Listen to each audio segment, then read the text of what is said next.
So we're back, and as you can see, we got the clay rolled out pretty good, and the line is pretty much disappeared, where now we can go to the next step, which is to take this sheet of clay right here. I chose wasabi, okay, as my color that I'm going to use to roll it up in. And this was rolled out on a number 5 setting. As you can see, the sheet is pretty thin, so we're going to be careful because you can get air bubbles in the sheet when it's thin like this. But we're not going to make a big deal out of it. We're just going to roll it up and see what happens. Okay. Oh.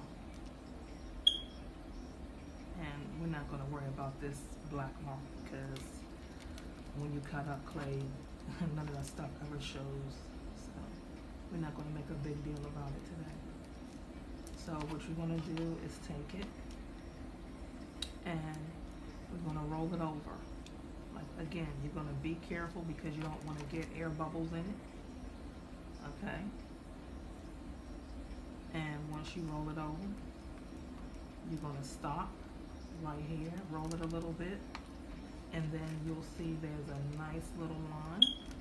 This clay is a little sticky and doesn't want to cooperate, but that's okay. We're not going to worry about it. And you're going to cut a little line right there. Okay. Once you cut the line, you take and butt the clay over like this. Okay. Once you get it together, you're going to butt the ends together, and that simply means just to close up the seam on the clay. Okay. That's all that means. Nothing complicated, so that the other color doesn't show through the clay. Okay.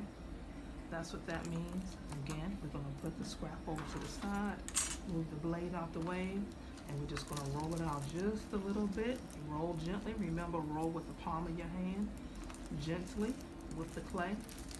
Okay, and all we're doing is just making sure we get rid of the seam.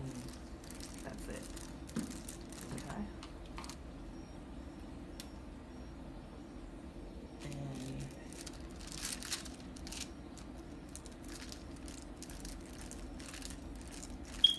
And excuse me for the noise. But this is what we're working with right now.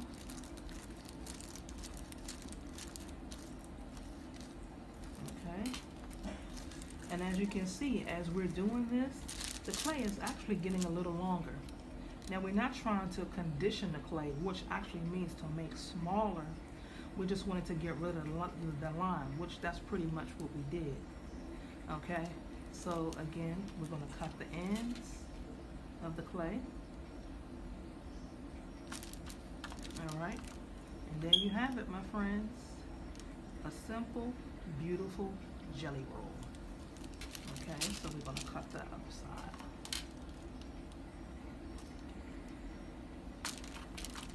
Okay, there you go, your jelly roll. Okay, we're going to put this aside and we're going to do the last and final clay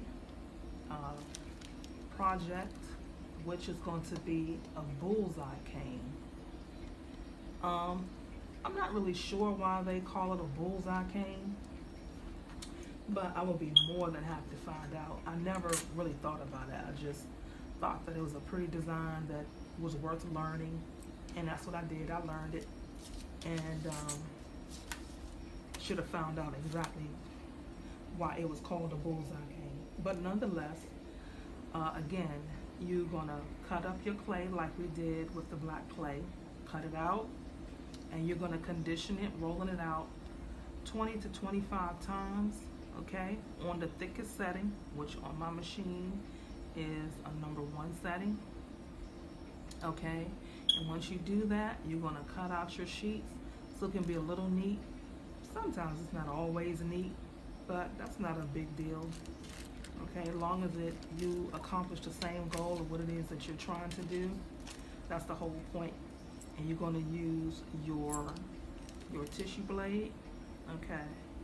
And we're going to clean up these ends. Again, that's why it's not a big deal, because you're just going to clean up the ends as you go along.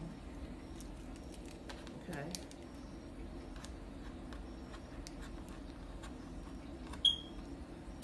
So another thing I should have mentioned is that you actually decide what side of the clay that you want to be on the inside and what you want to be on the outside of your bullseye cane, okay?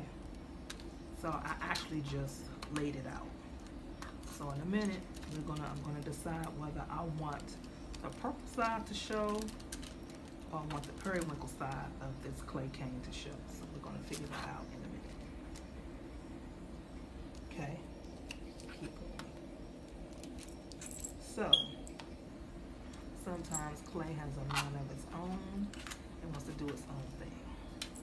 So, let's clean up this side just a little bit more. Okay, even though we will, if we need to, we will cut it. So that's not going to be an issue.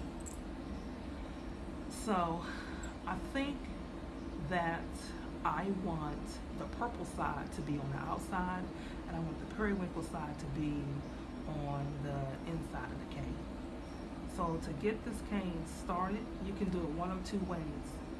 You can put this through the pasta machine on the thickest setting, okay, and thin it out a little bit to make it easier to roll, or the way that I'm getting ready to show you, where you just butt up your ends on your clay by pressing it together like this.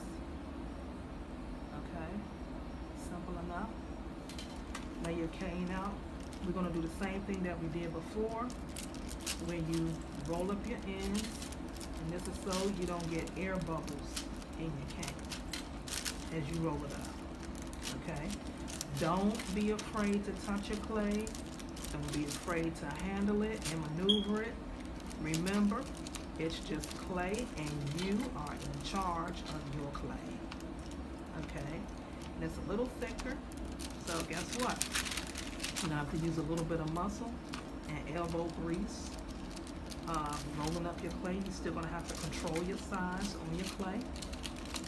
Okay. Now on this one, we're definitely going to bevel the edge because we're coming towards the end of the cane.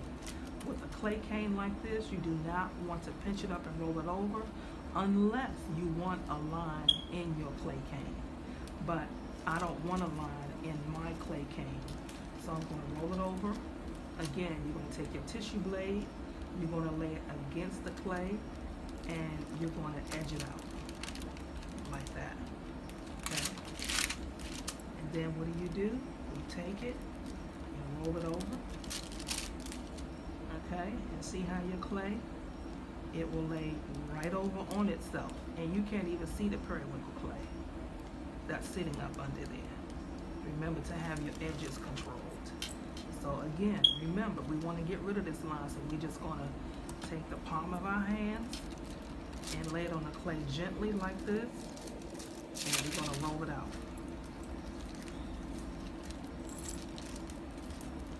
Until the line is just completely done.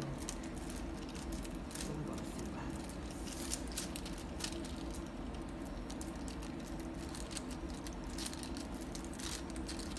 If this is a little boring to you, you can always fast forward, but not really, because guess what? We're at the end. But I wanted to show you what happens when you roll out your clay properly. Okay? There are always just a few rules that you have to follow. So for the most part, the line is disappeared, and as you notice, as we rolled it out, you see that the clay ends got a little crazy looking. Well, guess what? All of the clay does this, and it gets crazy looking as you work with it, and that's okay. You're going to have waste when you work with clay. You want to try to minimize your waste a little. Okay, and there you have it. Here's your jelly roll cake. Okay, next week's video, we're going to take these clay canes and we're going to take it up to a whole other level in the video. And I'm going to show you how to take these clay canes. We're going to reduce them, okay, because they will have been sitting for a while. We're going to reduce these canes, and we're going to start forming them into other types of canes. And then after after that, we'll be ready to move on to making a piece of jewelry or a piece of art. I don't know. We'll see what happens by the time we get to video number 6. Okay, so if you like what you see, please comment. If you have a question, please comment below and I will answer it, or you can always email me at stojewelsinfo@gmail, and I will respond to your email. Also, please subscribe and like and share these videos, and be sure to follow me on my social media. Until next time, stay creative, my friends. Bye.